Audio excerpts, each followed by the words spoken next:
aquí estamos iniciando este vivo en Instagram. Vamos a esperar el ingreso de Pablo Manzotti. Cuando esté, ahí está. Hola, Oliverio. Bien, bueno. Como saben, gracias a los que se están uniendo, esto forma parte de las actividades que solemos hacer en el marco de Hancine. Vamos a ver si acá lo podemos sumar. Compañero de Esperando ahí.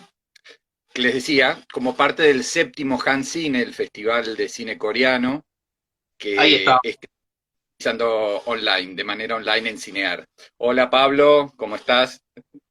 Estaba acá, Hola a todos y entretenido todas. ¿Cómo a están? las masas hasta tu ingreso. ¿Cómo estás? Aquí estamos. Bien, bien, bien. Muchas Bueno, gracias a todos por estar ahí. Ahí se van sumando. Sí, sí. sí. Voy a sacar los anteojos de Estabas, Coqueto. estabas hablando hablando un poquito de lo que significaba este fanzine mientras esperamos que se vaya sumando eh, gente, amigos y amigas. Y bueno, estabas diciendo eso, ¿no? En el marco de que es un festival que se celebra todos los años ya, desde hace varias ediciones, y que en este caso, bueno, en modalidad pandémica, ¿no? Claro, sí, sí. El otro día justo en un podcast que compartimos también, hablábamos un poco Sí. del fenómeno de los festivales online y cómo se han tenido que, de alguna manera, adaptar a estos nuevos tiempos. Algunos decidieron cancelar, otros, aprovechando la circunstancia, hicieron un híbrido entre lo virtual y lo presencial, cuando esto era posible. Y en el caso de Hans Cine, de este Festival de Cine Coreano, optó, como la mayoría, por la vertiente streaming online y haciendo una asociación con el Festival de Cine de Mar del Plata, que después vamos a hablar un poco, porque el cine coreano, además de seguir hasta el 22 de noviembre en la plataforma Cinear de forma gratuita, y vamos a charlar un poco de la programación y de cosas que hay disponibles, después continúa su presencia en el marco del 35º Festival de Mar del Plata, que viene al toque, o sea, termina Hancine y empieza Mar del Plata con nuevas películas coreanas. Así que es como una especie de seguidilla, por suerte, de buen cine coreano. Claro, y que de hecho ya ha sido país invitado en otras ediciones del Festival de Cine de Mar del Plata, ¿no? Incluso es interesante porque toda la delegación coreana son divertidísimos. Eso que veíamos, por ejemplo, en los Oscars con lo que era la película Parasite y que nos llamaba tanto la atención, nosotros lo habíamos visto antes cuando los recibimos acá en el Festival del Cine de Mar del Plata. Gente muy afable, realmente, que enganchan mucho eso con lo que a veces se piensa en lugar común de las de las cosas, digamos, de los que nos define como latinoamericanos, de nuestros modismos, ahí me sale la palabra, latinoamericanos, bueno, ellos se enganchaban mucho con eso y había muchos puntos de contacto realmente. Además, ellos llegaban, ¿no? Las delegaciones coreanas todos los años, agotadísimos, porque claro, el viaje desde Corea hasta Mar del Plata implica venir hasta Buenos Aires, que ya son, no sé, 30 horas, 40, más el viaje después a Mar del Plata, y siempre con una predisposición que tiene que ver un poco también con que se sienten parte de una delegación que representa al cine. Para ellos el cine es política de Estado, y lo vamos a hablar. Yo creo que Francia y Corea son los dos grandes ejemplos de esto, de sentir al cine como algo realmente importante para la representación del país en el mundo. Y recordemos que uno de los invitados un año fue nada menos que Bong Joon-ho, antes de ganar el Sí, Oscar, bueno, antes de ganar la Palma de Oro de Cannes, estuvo en Mar del Plata, fue presidente del jurado y presentó sus películas, dio decenas de entrevistas y uno lo veía en los cócteles, ahí en el casino, ¿no? En el marco del casino de Mar del Plata, que se hacían ahí las actividades paralelas, participaba en todo, charlaba con todo el mundo, lejos del divismo, sí, y creo que tiene que ver también con esto que decíamos de compartir, de hacer que el cine coreano llegue a la mayor cantidad de público de una manera muy natural, muy segura de lo que tienen para vender, ¿no? Digamos, hay cinematografías que tienen que hacer mucho esfuerzo para convencernos de que son valiosas, que son diversas, que son... y los coreanos tienen cine de acción, comedias, cine de terror, cine de autor, festivalero, tienen un poco de todo. Vos sabés que parte de eso que íbamos a ir desgranando a medida que empecemos con autores y con películas, y también de acá van a salir algunos recomendados de las 20 películas que tienen disponibles hasta el 22 de noviembre, como pueden ver ahí, hasta el 22 de noviembre Muy bien están ese disponibles fondo, en... lo hemos trabajado un poquitito. Hubo producción ahí. Una producción mínima. Sí, no, valía la pena. No, bueno, porque es un festival que celebramos mucho, de hecho, y un cine con el que también a nosotros nos sorprendió. Quizás a muchos y muchas nos ha sorprendido a partir de Parasite, ¿no? Y eso puede ser un disparador. Y esto que hablábamos de Mar del Plata, que une industria también con el análisis propio de la película y para entender una totalidad, eso de los géneros que recién estaba señalando Diego, lo que estaba señalando vos, Diego, me parece que también tiene que ver con que, por un lado, no era casual que fuera un país invitado y especialmente invitado Corea, porque desde Argentina se trató muchas veces de poner el modelo coreano como un modelo a mirar, ¿no? Desde el Instituto Nacional de Cinematografía, como decir, bueno, está bueno, con nuestra idiosincrasia, por ahí apuntar a algo así, que respeta mucho y conserva el cine de autor, y ahora vamos a ver esa diferencia, con un cine más comercial, si se quiere, con tanques que puedan disputarle público local a los tanques de Hollywood, ¿no? Como que esa sería la premisa, y a nosotros en su momento también nos sorprendió. Por ahí muchos años antes, no con Parasite, hay que buscarlo particularmente durante la década del 90, y tiene una explicación política eso también, pero sobre todo en estos 20 años de este siglo, ¿no? Sí, sí, si querés hacemos un mínima, pero muy mínima introducción histórica de cómo llegamos a esto. Dale. Digamos, desde la cinefilia, en los 80, el cine asiático que estaba como de moda era el de Hong Kong, ¿no? Ese cine de acción que nos llamaba la atención venía más por ese lado. El cine coreano estaba como en una segunda línea. Había tenido su época de oro en los 60s. Después tuvieron en los 70 y los 80 muchos golpes de Estado, dictadura, censura, cayó el cine coreano, y en los 90 viene como un resurgir, y se pone otra vez de moda en los festivales de cine, y no solo con el cine de autor más intelectual, sino con ese cine de los Bong Joon-ho, de los Park Chan-wook, de películas, no sé, de Chase, toda esa cosa que nos deslumbraba por su factura, y realmente ahí hace como un despegue de no solamente ser un cine de consumo local, porque después vamos a hablar, si querés, un poco de la ley de cine coreano y las regulaciones que tiene, que se suman, digamos, a la calidad de su propio cine. Entonces, el espectador coreano no tiene inconveniente en digamos, estar al tanto de esas regulaciones que obligan a X cantidad de semanas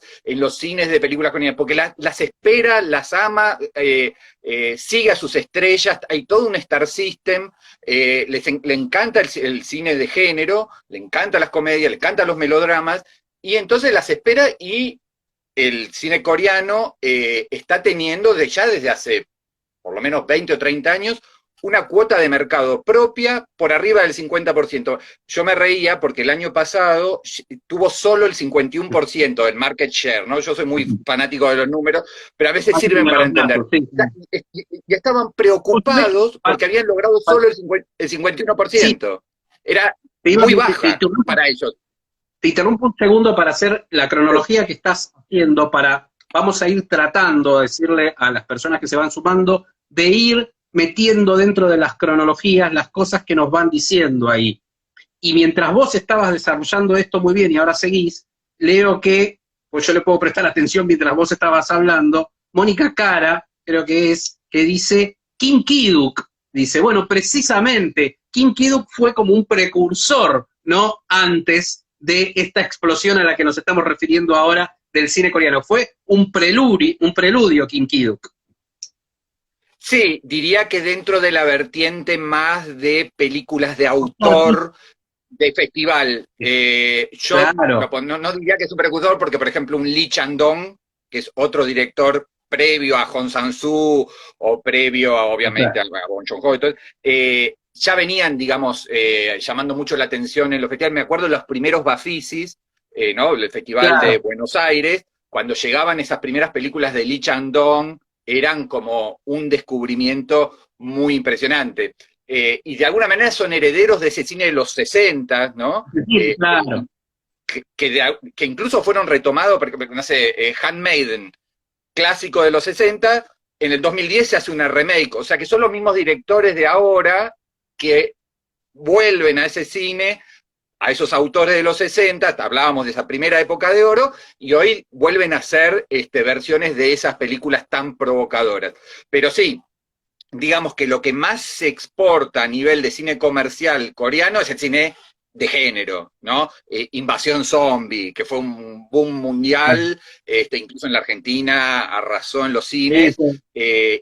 y el otro es más de cine festivales, Festival de Mar del Plata, Bafisi, es más de nicho, ¿no? El autoral. No, por eso yo decía lo de Kim Ki-duk en función de que era un director que tenía estreno comercial, digo, más allá de el resto de directores, como que, y coincido con vos en que es más festivalero, más era un tipo que de alguna manera tenía una presencia dentro del cinearte, más allá de que podés encontrar La Isla de repente, que es, si se quiere, una cosa más de género, más inclusive que tuvo impacto en un Stilles, por ejemplo, en festivales más específicamente dedicados a género, pero en precursor no tanto cronológicamente, sino como que fue algo que el cine de Kim Ki-duk llegó mundialmente a ser reconocido y se hablaba del cine coreano, pero no de toda esta factoría que en última instancia tiene, justo nos toca dar la charla, en este epicentro que terminó siendo el Oscar con Parasite, que encima terminó siendo algo histórico. Por eso un poco lo que insistíamos en las redes sociales, esto cuando invitábamos a esta charla, era hay vida más allá de Parasite,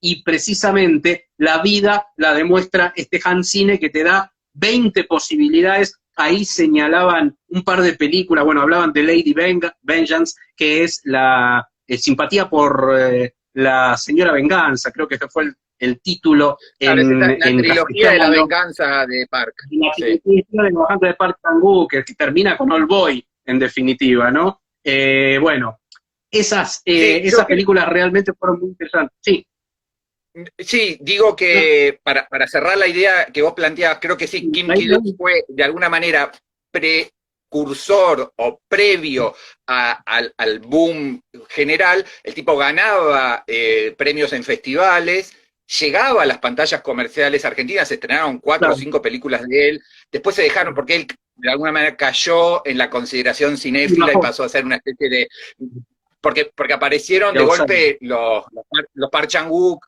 reverenciado y los personajes. premiado por Quentin Tarantino en Cannes, y entonces eso pasó a ser el cine coreano de Claro, moda o de claro, el claro. hype pasó de un Kim Ki-duk a estos directores, a los Bong Joon-ho, a los Park Chan-wook. Es interesante un dato, y para ir haciendo ligazones con la programación de Hans Cine. Programación, sí. Hoy, Vamos hoy ahí. estaba viendo que una película que a mí me había gustado mucho, que es del 2017, que se llama Un taxista, los héroes de Eh, Wang-Hu, Taxi Driver, sería el título internacional, sigue siendo una de las 12 películas más vistas de la historia de Corea. Incluso en Corea tuvo más espectadores que Parasite, que la ganadora del Oscar. Más de 12 millones de espectadores. Y tiene que ver, no solamente que comparten protagonistas, Song Kang-ho, ¿no? Esta especie de sí. Ricardo Darín coreano que De lo Corea. vimos en Ah, sí, Parasite, que lo mira, vimos en ¿cómo un es? montón de otras películas, y hay varias acá Vamos a por decir lo que menos es dos seguro. Sí, el padre de familia, ¿no? De Parasite, para quienes no vieron la película, ese padre de familia, que es al que refiere, que sería como una suerte de, es muy buena la definición de Diego, de el Darín de ellos, porque ahí es donde empieza la idea del corta ticket, ¿no? Como claro. estas cifras que dice Diego, bueno, un taxista, Los héroes de Wang Fu, es precisamente una película que lo tiene a él como protagonista. Y decías que era muy buena, a mí también me gustó, Sí, ahora yo después sumo a tu crítica y vamos con el primer recomendado, dale. sí, sí, sí. En cuanto a que una película ambientada en los años 80, basada en hechos reales, que fue una masacre por cuestiones políticas, y en este caso es un taxista de Seúl que con su auto destartalado lleva a un periodista, un investigador alemán, al lugar de los hechos, donde hay una especie de levantamiento popular. O sea, una película que tiene aires históricos, que es una reconstrucción, llega a tener 12 millones de espectadores, y ser un boom comercial impresionante. Digo, no es solamente la comedieta con el actor televisivo o con el actor de la telenovela tal, digo, funcionan películas de 137 minutos como esta, o sea, Claro. películas densas, Largas. exigentes, muy bien hechas, muy bien contadas, pero no es esa película de 80 minutos ¿entendés? Con el cómico de la TV que dice chistes tontos, digamos, como que puede ser lo que funciona de manera popular en muchos otros países.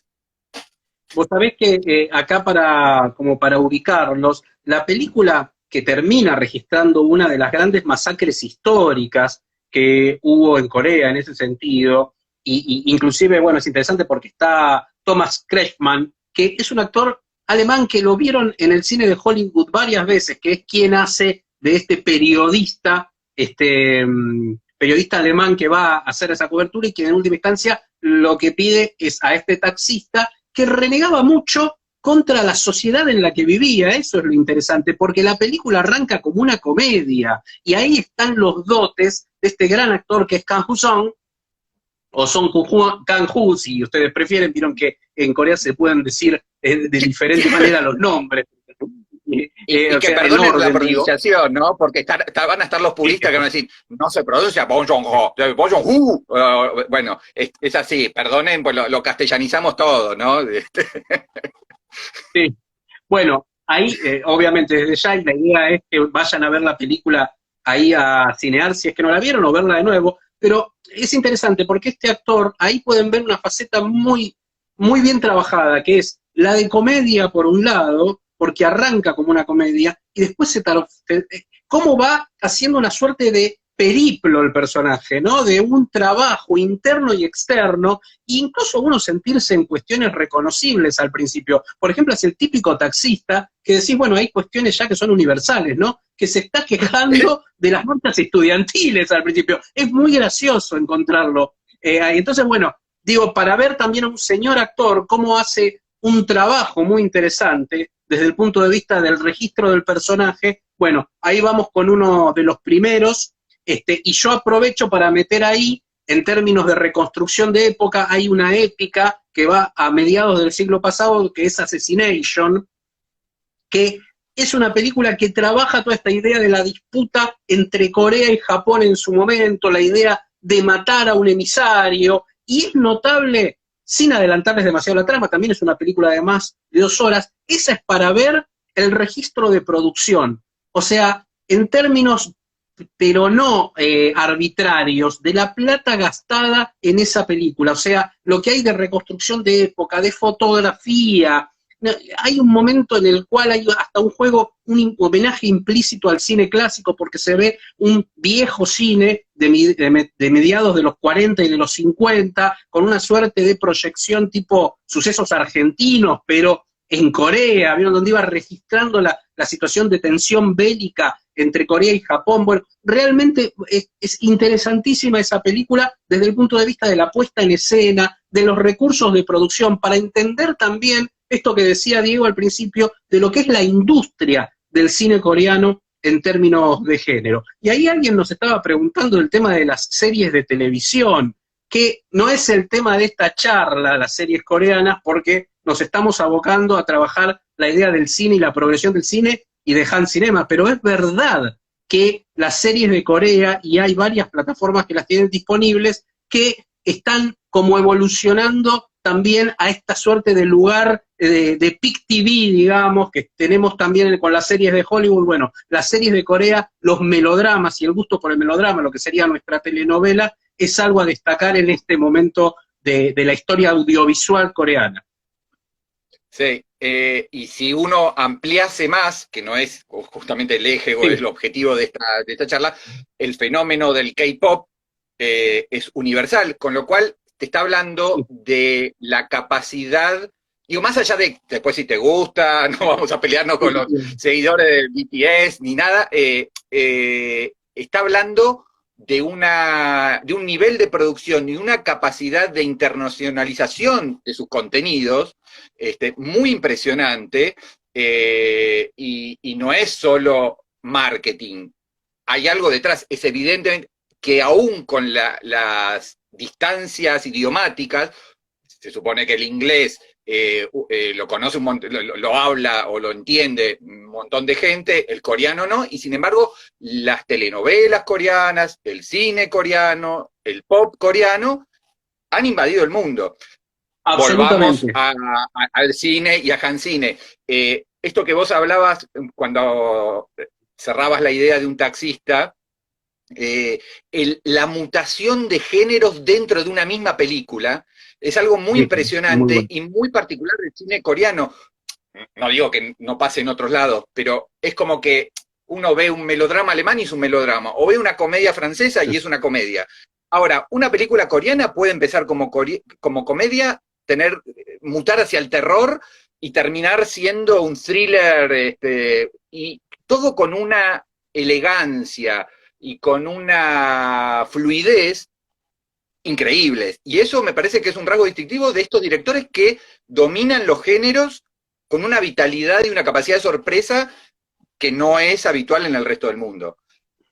Si querés, seguimos recorriendo un poquito la programación de Hancine como para a ver si algunos se animan, los que no han visto. Algunos dicen, ya vi todas. O sea, que tenemos algunos fanáticos que vieron más que nosotros. Yo no vi todas, pero sí vi algunas y vamos a seguir con la recorrida. Dinero Sucio, una película, un típico thriller financiero muy en la línea de Wall Street o El Lobo de Wall Street, o sea, un jovencito inexperto que entra como agente de bolsa y empieza a descubrir las tramoyas y que puede estar vinculado a negocios non santos, dentro de ese esquema de thriller financiero. Funciona muy bien, tiene una trama policial, de investigación, etcétera, etcétera. Y está bueno, empezamos en la charla hablando también de Park Chan-wook, y me parece que la posibilidad de recuperar en el marco de Hancine, recordemos, en la plataforma Cinear, gratuita, libre, solo tienen que registrar una cuenta o con un mail, entran y ya están habilitados para ver las 20 películas. Está Área de Seguridad Compartida, la famosa Joint Security Area del año 2000. Estamos a 20 años de esa película de Park Chan-wook, el mismo director de Old Boy del que veníamos hablando, con un registro, con una historia que se ha tratado bastantes veces en el cine coreano, que tiene que ver con la tensión entre las dos Coreas. En este caso, el límite, digamos, la frontera entre ambos países, y lo que un crimen, una situación tensa, y todo lo que eso genera, una especie de efecto bola de nieve, dominó, de, bueno, los acontecimientos. Pero me parece que es una buena posibilidad para ver la calidad narrativa de un tipo como Park Chan-wook. Vos sabés que está buenísimo que hayan elegido esa película, porque aparte por la época, es de alguna manera una película parteaguas, ¿no? Es la que cierra el siglo pasado y abre y esto que hablábamos de la explosión mundial del cine y el nombre de Park Chan-wook. Esa película ya tiene un recorrido internacional interesante. El tipo es de un clásico, dicen acá en los comentarios. Dicen, ya es un clásico. Es un clásico, claro, ahí está. Vos sabés que lo interesante es cómo puede hacer una mixtura de género, ¿no? Esta idea del thriller militar, el espacio militar, ¿no? Es súper interesante. Y acá empezamos, hacemos una pequeña recorridita porque salió mencionada Old Boy también. Old Boy que tuvo una remake fallidísima de Spike Lee en Hollywood. Ahí ven cómo no todas estas películas que son tan exitosas y tan locales, recordemos que recibe el gran premio del jurado impulsada por Tarantino, como vos decís en la edición de Cannes, Old Boy precisamente, de Park Chan-wook, que, bueno, no recibió la Palma de Oro porque fue para Fahrenheit 9/11 de Michael Moore, ese año muy político, en esa misma edición, ¿no? Pero es una película que tranquilamente la podría haber recibido, una película realmente muy interesante, pero, digo, este autor que de alguna manera nos sorprendió, si yo tengo que elegir antes que el autor de Parasite, que Bong Joon-ho, es que elijo a Park Chan-wook como el tipo que me sorprendió a partir de Área de Seguridad, a partir de Old Boy, esas películas de alguna manera me dijeron, bueno, acá hay algo para prestar atención, que son películas aparte, Old Boy que no solo tuvo la presencia en festivales en Argentina, sino que tuvo su estreno comercial en su momento. Y también acá, algo que ahora vamos a trasladarlo a otras películas, hay un rasgo característico del cine oriental que alguien mencionaba recién en los comentarios, hablaba de que, como decía, no tienen finales felices. Yo no sé si es digamos, es lineal el comentario, ¿no? Pero sí es verdad que por Es lo verdad. menos esa estructura narrativa de final feliz que vemos en Hollywood, acá no es tan así. Entonces, como estamos tan acostumbrados al cine de Hollywood, obviamente esto nos llama la atención. Y por otro lado, esta idea del doble, ¿no? De esto muy, muy del cine oriental, te diría, no solo ya coreano, el cine de Hong Kong en su momento con lo que fue, bueno, Jong-woo, esta idea de los dobles, ¿no? Ya sea los hermanos enfrentados, las dos coreanas enfrentadas con representantes también, las dobles personalidades, eso Park Chan-wook aparte lo trabaja muy bien. Sí, estoy de acuerdo y es interesante lo que decís.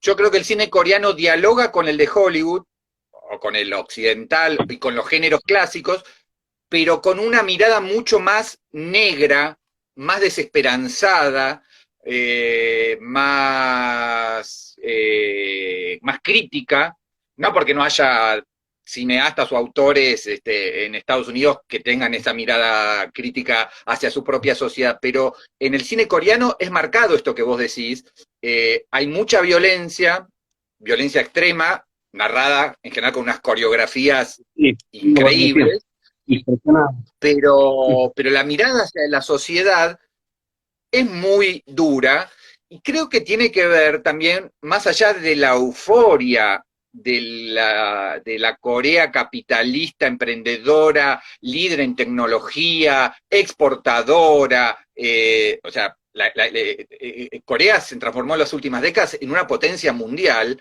pero viene de una historia de luchas terribles con sus vecinos del norte, con un montón de dictaduras militares que censuraron al arte, a la cultura, una cosa bastante represiva, y eso me parece que a los guionistas, barra directores, barra autores, les generó esta tendencia a mostrar una visión muy crítica, muy dura, incluso en películas muy masivas y hasta diría con una beta lúdica, por ejemplo, The Host, ¿no? La película esta Claro. de monstruo que persigue los habitantes de Seúl por las calles. Uno ve ese monstruo y el tono es un tono casi lúdico, pero por otro lado tiene una mirada muy terrible hacia esa sociedad paranoica, asustada,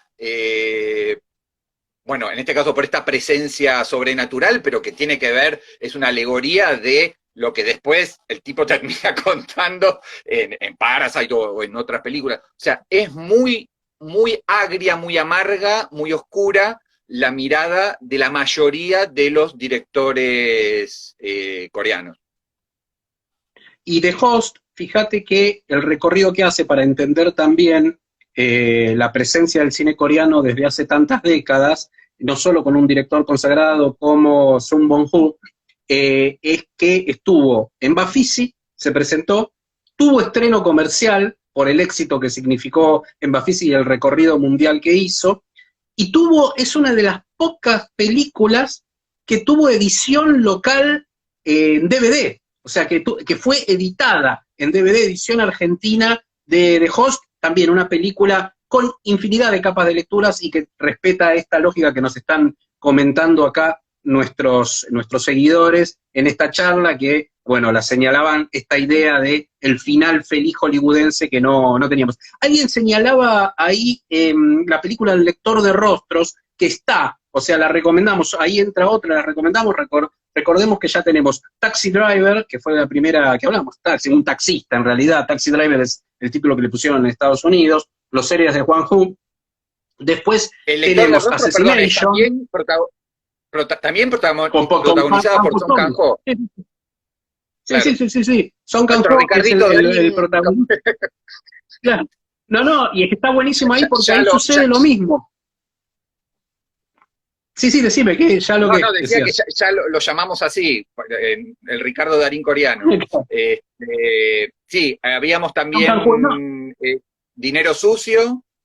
Dinero Sucio también. Bueno, ahora el lector de rostros. Área de seguridad compartida. ¿Cuál más recomendarías vos? Mira, para encontrar esta idea que vos decías de esta relectura del cine norteamericano, y alguien la mencionó mientras vos hacías esta breve introducción histórica, es Gangnam Blues. Gangnam Blues es una película muy interesante que en Estados Unidos se conoce como Gangnam 1970, porque precisamente y ahí hay varios disparadores para hablar, ¿no? Porque, bueno, es la historia de dos hermanos que en realidad no son hermanos de sangre, pero son estas cosas, eran los dos, pertenecían al mismo orfanato, se habían criado juntos, era de la zona pobre y campesina de Corea, en el momento en el cual se empieza a expandir Seúl, en el cual se afirma políticamente todo, y bueno, ellos quedan por una cantidad de situaciones que los llevaron, los arrearon como elemento de lucha en las peleas partidarias de esa década. Bueno, cada uno queda en un gang diferente, digamos, ¿no? En un clan diferente, en un equipo de gángsters diferentes, y los dos con ambiciones diferentes, ¿no? Uno la ambición de la tierra, esta idea de la casa propia, y que encuentra refugio en una familia más tradicional coreana, el otro con avidez ya por ser realmente una suerte de padrino en lo que iba a ser el crimen organizado de Gangnam, precisamente esa localidad ahí cerca de Seúl, que terminaba siendo el espacio en el cual se iba a expandir la ciudad y el crecimiento económico y político de Corea. Y las referencias ahí son claramente... Perdón, aporto algo. Sí. Aporto algo ahí, Pablito, ahí tenés varias cuestiones recurrentes también en el cine coreano. La corrupción política, la especulación inmobiliaria, las diferencias sociales, ¿no? Estos poderosos que van a un barrio, digamos, a una ciudad periférica cercana a Seúl y quieren arrasar con todo y hacer grandes negocios inmobiliarios, desde la corrupción política de los concejales, metido ahí los mafiosos, etc. Pero tenés como varias cuestiones que son casi, diría, recurrentes del cine, este cine coreano, que mira a sus autoridades, a sus políticos, de una manera muy dura, muy cuestionadora, por esta corrupción, por esta ambición desmedida, etcétera, etcétera. Quería agregar eso a la lectura que vos estabas haciendo, que estaba buenísima. Porque decíamos que puede ser, es como nuestra película en la cual entran a jugar todas estas variables. Esa es una, porque también la mirada a la corrupción política está en El taxista también, ¿no? O sea, es muy interesante esto, y la cuestión histórica, porque para entender también el momento del cine de Corea y estas temáticas, y ahí puede haber una lejana simpatía o relación con lo que fue el cine argentino post-dictadura militar, también en Corea, a partir del 93 y las elecciones que se llevan adelante en el año 93, hay un cambio fundamental y empieza a haber, y obviamente la llegada de capitales, el tema de las empresas, una suerte de tranquilidad y sobre todo que no haya unos vaivenes económicos como los de antes, la posibilidad de un mercado más interesante y expansivo, eso ahí también juega esta relectura histórica que incluso, y ahí es donde está el valor para mí, que hacen una relectura histórica pero desde el cine de género. Y Gangnam Blues, ustedes pueden encontrar referencias clarísimas de Tarantino, por ejemplo, clarísimas más que claras de Scorsese, del cine de Scorsese, pero también un estilo Esta propio. misma, Hay una claro, lucha. sí, sí. ¿Cómo? En esta Perdón, sí, misma, sí. sí, justamente En Gangnam Blues. Gangnam Blue, sí, totalmente. En Gangnam Blues hay una lucha hacia lo que sería el tercer acto de la película, una lucha de bandas en el barro que es fabulosa, que Scorsese es realmente la calidad en la que está, pero no solo por la lucha en sí, la pelea, la violencia, sino cómo es la puesta en escena, cómo logra ubicarte a vos, digamos, dentro de esa misma lucha, ¿no? Sí, hay algo en la construcción de las escenas de acción que hacen único al cine coreano. Evidentemente ahí hay una escuela, ¿no? Hay una Sí, tradición, hay evidentemente nuevos directores que leen, estudian, analizan a sus maestros, hay una transmisión, porque las escenas de acción en el cine coreano se entienden.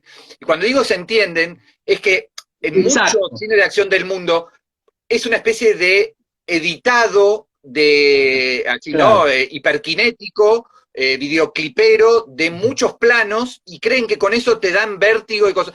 Y a veces el cine coreano no necesita cortar y las coreografías se entienden todas, ¿sabes? ¿Quién le está pegando a quién? ¿Quién le está disparando a quién?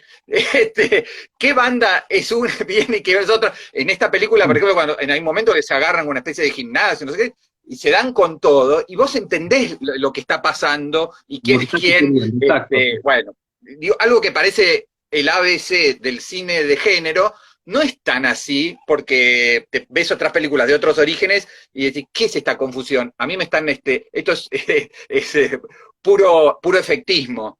Claro. Pero sí, creo que es, es ¿Cómo, un buen cómo te digo? ejemplo de película que dialoga con el cine norteamericano de género de los 70s, desde una relectura actual. Y está bueno también ese análisis que vos haces de lo político, ¿no? De cómo el cine coreano tuvo sus mejores épocas cuando tuvo periodos democráticos de mucha libertad. Y está bueno también, ahora que vos lo dijiste, los paralelismos con el cine argentino. El cine argentino autoral tuvo una primera época de oro en los 60, ¿no? Cuando salía después de la época de los grandes estudios, del peronismo, posperonismo, qué Sí, sé yo, hubo una primera eclosión en los 60, igual que en Corea. Y el nuevo cine argentino, que es distinto, ¿no? claro. No vamos a encontrar Mundo Grúa con Giri, o con, no estoy comparando película por película, pero sí esta eclosión, esta nueva ola, la famosa nueva ola del cine coreano, el nuevo cine argentino, también en los 90 y sobre fines de los 90, también un boom en festivales, también de moda, también, ¿no? Todo el cine argentino ganaba premios en festivales y el cine coreano también, y tiene que ver con nuevas generaciones, gente que sale de las escuelas de cine, gente que quiere romper con la, por ejemplo, acá en la Argentina, con esta cosa de la de los directores que no habían podido decir todo lo que querían durante el proceso militar, entonces en los primeros 80 tienen una cosa muy farragosa, muy discursiva, muy de bajada de línea, y viene la nueva generación de cine argentino que dice, vamos a romper con eso, no queremos filmar más esas películas, ¿no? La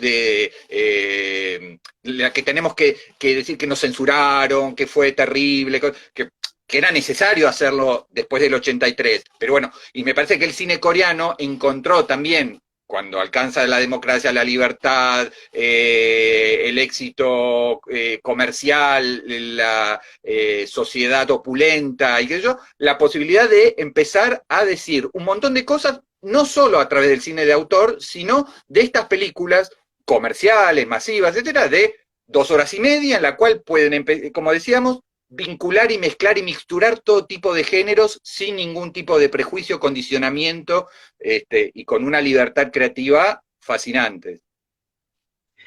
Recordamos a los que se van sumando ahora que lo que estamos haciendo es básicamente dar una opinión muy vasta de nuestra mirada del cine coreano en general y concentrándonos en estas 20 películas que dan disparadores para, como este que acabamos de tener, la relación con el cine de Hollywood, todas estas 20 películas del Han Cine que hasta el 22 de noviembre, insistimos, está disponible en Cinear, esta idea de, bueno, un festival que todos los años se realiza presencial, que se realiza en sala de cine, que queremos mucho, pero que en este caso, bueno, obviamente como está sucediendo en muchos festivales del mundo, lo decía Diego en el inicio de esta charla, es la modalidad de streaming. Y sumamos entonces la última película a las que veníamos recomendando de estas 20, es Gangnam Blues. Obviamente sobre el final hacemos el repaso, ahora en unos minutos más, yo sumo una hacemos más, el repaso de una más que se llama hay un par más Ocultos. Crímenes Ocultos. Bueno, dale, Una película yo después voy con Diario de un Asesino. Arrancamos con eso, sí. Dale. No, Crímenes Dale. Ocultos, para definirla, ¿no? Típica película de investigación, de asesino serial, de tratar de resolver crímenes que nunca han tenido una definición, un poco al estilo Memories of Murder, para hacer una ligazón coreana, y Pecados Capitales, para que entiendan de qué va en cuanto a estilo, tono, búsqueda, etcétera. Correcta, o sea, cuando uno decimos correcta, es muy buena porque el cine coreano, digo, no es una película que llega a niveles de Memories of Murder, pero está muy bien. Así que bueno, la sumamos para que tengan por lo menos una decena de títulos posibles. ¿Y vos querías agregar cuál, Pablo? No, sí, la que vas a mencionar vos, Memories of Murder, Diario de un Asesino, la encuentran así con el título en castellano ahí en la página, una de mis favoritas, de las 20 te diría, inclusive con mi amor a Park Chan-wook y bueno, me parece que esta película, a mí, la idea, el disparador, y ahí es donde voy, el mismo disparador que uno puede encontrar en películas como The Host, o como Old Boy, que te llaman la atención esas ideas que sentís que no las encontrás. Estás viendo una película con un nivel de producción, de género muy cercana igual, a lo que es la mejor. Yo me refería a Memories of Murder, la de Bong Joon-ho, ¿eh? Perdón. Sí, no. Porque claro, hay una con un título muy parecido. Yo me refería a eso. Hago la aclaración para que no nos empiecen a insultar acá en los comentarios. Pero perdón que te interrumpiera, quería aclarar eso nada más. No, la de Bong Joon-ho no está en esta. No está, por eso. En esta 20, por eso. No, esta es Diario de un Asesino. Entran ahí, ven Diario de un Asesino, y es la historia básicamente de un asesino serial, un otrora asesino serial, ya entrado en años, pero no tan viejo, que lo que empieza a tener es un Alzheimer, básicamente, una suerte de demencia senil adelantada, o sea, no se acuerda, y por eso la idea del diario, porque conecta con su pasado, pero ¿cuál es la línea que corta, digamos, esa idea del personaje principal?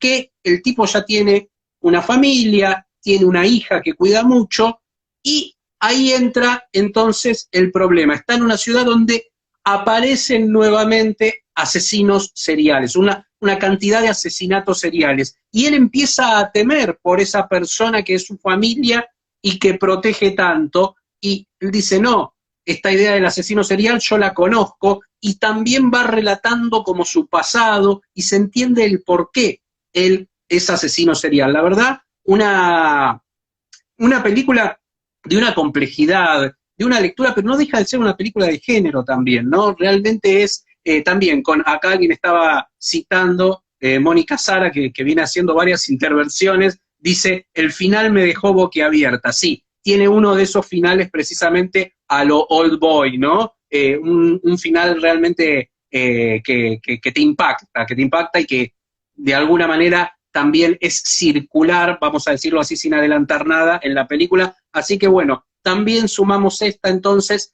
Diarios de un Asesino.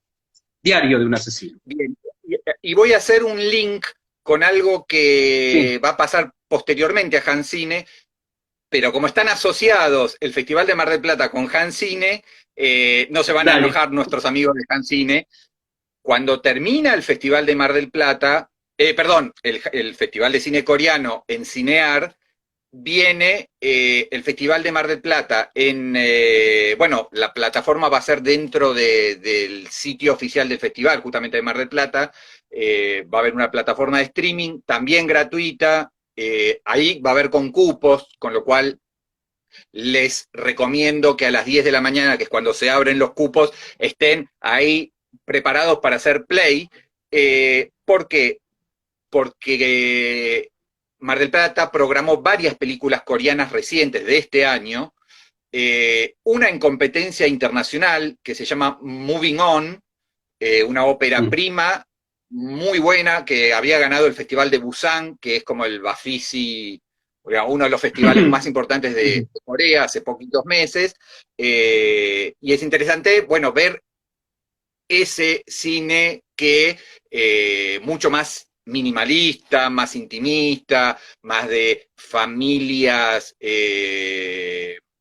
también disgregadas, complicadas, lejos de esta cosa coreográfica, ampulosa, espectacular que tiene el cine de género. Pero me parece que si se la notan, Moving On es una ópera prima de una joven, muy joven directora coreana. Interesante ver películas de mujeres, porque eso creo que es una de las carencias del cine coreano, por lo menos ahora en los últimos años ya no tanto, pero eran siempre hombres, entonces es interesante ver la mirada femenina.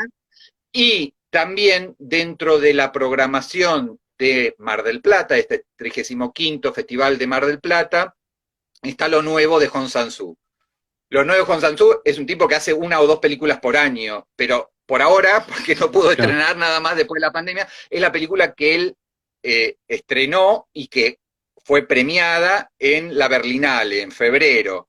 Y es un pequeño hito que una película de un director del calibre de Hong Sang-soo se estrene en streaming gratuito para toda la Argentina en el marco de un festival como Mar del Plata. No es fácil conseguir los derechos, porque es abierto, porque la piratería, porque en general los agentes de venta y los productores tienen reticencias a cederlas, a liberarlas para que se den un festival. Entonces, la posibilidad de ver lo nuevo de Hong Sang-soo y esta ópera prima de manera gratuita en el marco del Festival de Mar del Plata me parece que es interesante recomendarlo como para que se lo vayan agendando.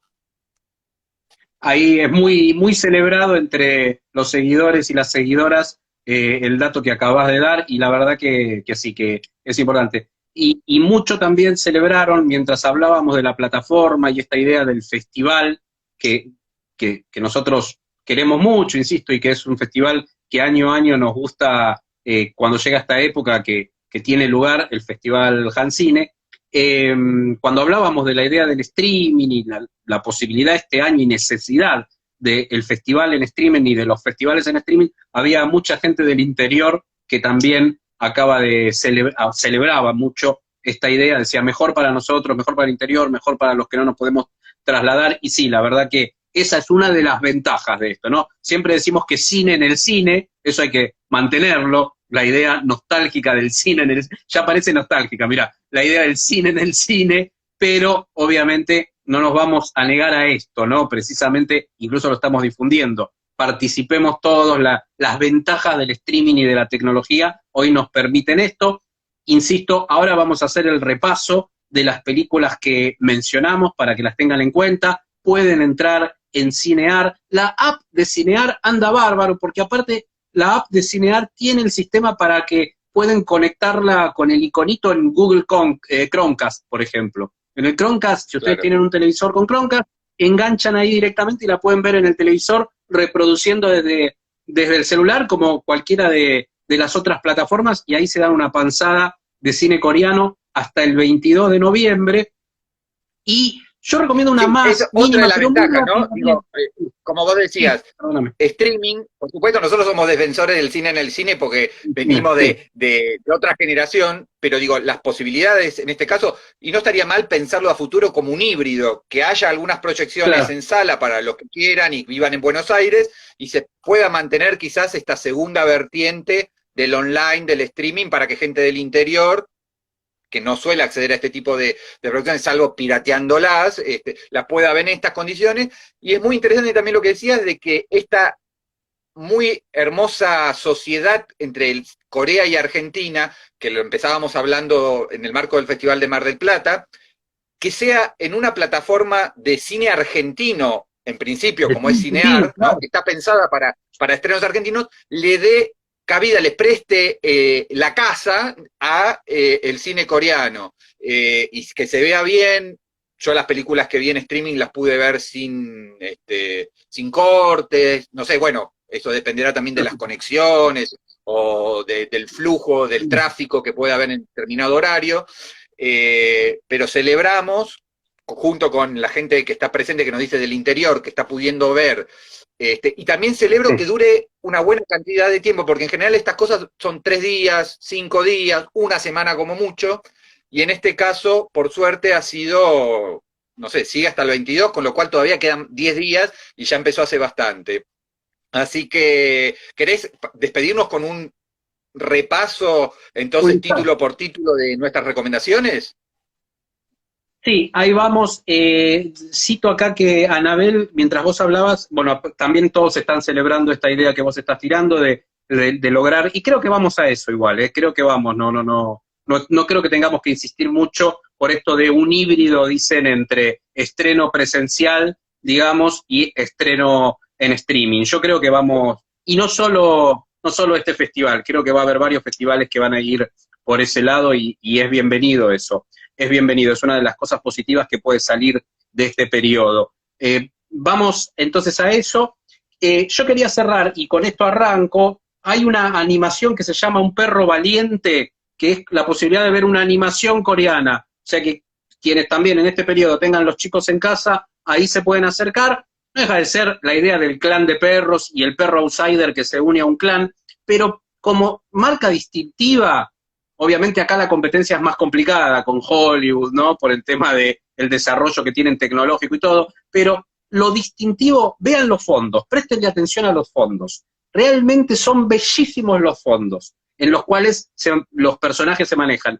Traten de separar la mirada del personaje, que es más CGI, que ahí sí es más difícil de competir con los movimientos, si se quiere, de un Pixar, de Disney, pero los fondos son de una delicadeza, de unos tonos, los fondos de los paisajes realmente, lo que se conoce como background, préstenle atención a eso, o sea que bueno, arranco por Un perro valiente, habíamos dicho Joint Security Area, la película de Park Chan-wook, incluso una de las primeras que conocimos acá, de principios de los 2000, Gangnam Blues, El lector de rostros, un taxista, las dos con nuestro querido Hunson Kang Song-hu, estoy leyéndolo al revés el nombre, ¿no? De nuestro Carlito, ¿cómo es? Ricardito Darín de Corea, como le pusimos acá. Diario de un asesino y Assassination, Diario de un asesino, yo les había dicho que era la que elegía por sobre todas las demás, junto con Gangnam Blues. Assassination es esta más épica de guerra de mediados del siglo pasado. Y vos habías recomendado la, que ahora se me fue el nombre, la tipo Wall Street. También crímenes ocultos, o sea, todas esas que nombramos, crímenes ocultos, y Sí. las dos de Mar del Plata, para que ya las tengan, Moving On, separado, y The Woman Who Ran, de Hong Sang-soo, el gran maestro, uno de nuestros autores favoritos, que para los cinéfilos es una especie de ceremonia. En este caso no se pudo hacer en Bafisi y se hace en el marco de Mar del Plata, serán nuestros sillones, pero poder acercarse a la nueva obra anual de Hong Sang-soo con sus Zooms y sus personajes Sí. en bares que charlan y toman hasta volverse Sí. borrachines. Es realmente un placer absoluto. Así que bueno, recomendarles entonces que por favor no se pierdan hasta el 22 de noviembre en Cinear, en la plataforma de streaming, el séptimo Hancine, estas 20 películas y después el cine coreano en el en el Festival de Mar del Plata. Nos Perfecto, entonces despedimos, ahí está. Pablito. Nos despedimos. Muchísimas gracias a los Gracias a todos. organizadores, muchísimas gracias a todas y todos los que estuvieron comentando. Yo soy, con lo tenso que soy, porque este es mi primer live de Instagram de mi vida, no pude ver mucho los comentarios, pero por suerte Pablo sí pudo interactuar un poco más con quienes estuvieron en vivo. Y bueno, creo que esto va a quedar grabado, así que también a los que lo vean grabado. Lo van a poder Hasta ver la próxima. seguramente en el canal oficial de YouTube. Y queda acá y después en el canal oficial de YouTube del Centro Cultural Coreano, a los que nuevamente les agradecemos mucho por habernos convocado a esta charla. Chau a todas y todos. Chao, hasta la próxima.